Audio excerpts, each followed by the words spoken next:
gente vai comentar algumas notícias em relação a esses vazamentos, porque pela web a gente está com o ex-ministro da Educação, filósofo e cientista político, Renato Janine Ribeiro. Olá, tudo bem, ministro? Tudo bem, e vocês? Tudo bom.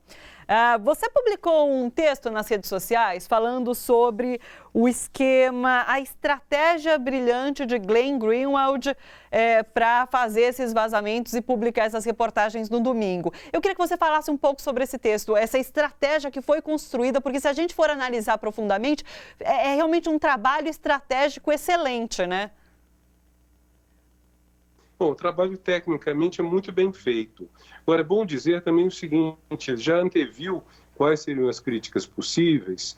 Então, primeiro de tudo, ele já respondeu de antemão à crítica que obviamente seria feita, que é que ele estaria invadindo a privacidade, ele de forma ilegal, etc., citando o fato de que justamente o grupo da Lava Jato anos atrás, fez isso com o áudio da presidente Dilma com o presidente Lula. Então, dessa forma, ele tirou o argumento moral, digamos, da Lava Jato, teria o argumento de que, enfim, de que eles estariam fazendo uma coisa correta, porque mostrou que eles agiram, que ele não fez pior do que eles, acrescentou que, no caso dele, ele não expôs a intimidade de ninguém, ao contrário do que aquelas gravações tinham conversa da dona Marisa e tudo. E ainda tem um ponto que eu acho particularmente inteligente, ele acuou o grupo dos procuradores e do ex-juiz Moro ao forçá-los a concordar com a veracidade do que estava sendo relatado. Quer dizer, eles foram discutir só a forma, não o conteúdo. É claro que, do ponto de vista jurídico, a forma é muito importante, é essencial mesmo. Ela que protege o inocente. Mas, do ponto de vista político, ao você mostrar um fato que não é recusado, um fato que é confirmado pelas pessoas em questão, você dá um cheque, põe em xeque, se não um cheque-mate, pelo menos em xeque. E o lado curioso é que justamente esse ponto de qual eles se queixaram, que é a obtenção da prova de forma ilícita, vamos dizer assim, o fato de que os documentos que ele publica não foram obtidos de forma lícita, justamente esse ponto é um dos pontos que nas 10 medidas contra a corrupção a equipe da Lava Jato quer suprimir ou relativizar. Uma das 10 medidas contra a corrupção pretendia justamente tornar aceitável a prova obtida de maneira ilícita. Então, com isso tudo, ele expôs uma série de problemas dos outros e ainda deixou-os numa situação de profunda insegurança e não saberem qual a próxima etapa. Vejam que ontem corria o rumor de que teríamos, ontem mesmo, mais uma revelação, mais um pacote de dados. Não houve esse pacote. Nós sabemos apenas que haverá novos dados quando convier ao Intercept, quando o Intercept determinar isso. E esse é o ponto. Bom, está passando um helicóptero aqui em casa, eu acho que, não em casa, em cima de casa, piora o áudio. Mas esse é um ponto que é muito importante, porque desde o começo de 2015, o que aconteceu? A extrema-direita tomou a liderança, ela tomou a iniciativa. Desde então, é ela que dá a cada passo. O último ano do governo Dilma, que inclui um período em que eu fui ministro, foi muito duro, foi quase patético, porque o governo apenas reagia à direita, reagia à extrema-direita e reagia até à esquerda decepcionada com o governo. Mas o governo tinha muito pouco protagonismo, muito pouca iniciativa.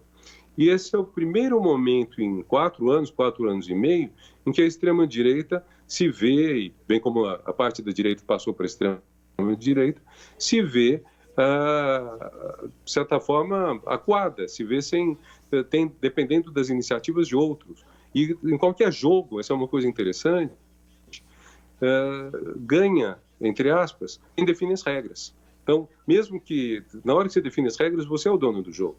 Então, isso é o que está acontecendo esses dias. Não sabemos até onde vai, não sabemos o que pode vir a acontecer, mas o simples fato de que não tenha sido contestada a veracidade do que disse, levou a nossa imprensa a mudar totalmente de foco, como foi comentado antes. Aí, jornais o Estadão, por exemplo, que ontem né, nem mencionou as denúncias do Intercept, mas atacou sistematicamente, que é uma coisa muito curiosa. Estadão. Ontem eu publiquei no Facebook as 9 matérias que o Estadão fez de elogio ao filme The Post, A Guerra Secreta. Um filme que trata justamente da publicação dos papéis do Pentágono contra a vontade do governo americano, em 1971, se não me engano, e como o jornal The Washington Post foi corajoso, foi à Corte Suprema e ganhou o direito de publicar isso. O Estadão tem 9 artigos elogiando esse filme. E ontem ele estava, assim, atacando o Intercept. Hoje ele mudou totalmente de linha, pediu, inclusive, a demissão do Moro. Foi além da OAB que pediu afastamento. Também eu creio que a imprensa internacional teve um papel muito importante. Eu sou assinante do Le Monde. Ontem à noite era a notícia mais lida no jornal. Das 10 mais lidas era a primeira. Hoje, no boletim matinal que o Le Monde manda, com as 20 principais notícias, era a primeira. Não é tão comum o Le Monde colocar como primeira notícia de sua edição uma notícia estrangeira, ainda mais de um país de terceiro mundo. Então, eu creio que a repercussão internacional mexeu um pouco com a nossa mídia. Ela percebeu que não podia ficar escondendo esse assunto. Finalmente, como chamar o governo, né?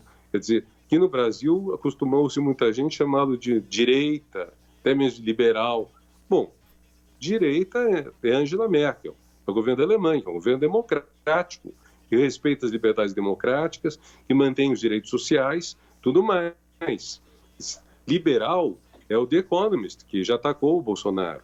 Então, que o nosso governo é um governo de extrema-direita, far right, diz o New York Times, extrema-direita, diz o El País, extreme-droite. Então, quer dizer, uma série de pingos nos is foram postos de ontem para hoje e espero que isso contribua para melhorar nossa imprensa, para que ela realmente cumpra o seu papel. E a imprensa é um pilar da democracia, mas para isso ela tem que denunciar, não pode ser a favor. Claro. Renato, você respondeu todas as perguntas que eu tinha para fazer, então é isso. Muito obrigada pela sua participação aqui no Bom para Todos. Foi ótimo, muito obrigada. Um abraço, até mais. Boa tarde para vocês todos e para os ouvintes. Tchau. Muito obrigada. Olha só, você que curte a TVT e quer contribuir com a gente, se inscreva no nosso canal do YouTube, /RedeTVT e torne-se membro. Assim você participa da construção desse canal público e aberto. A gente agradece.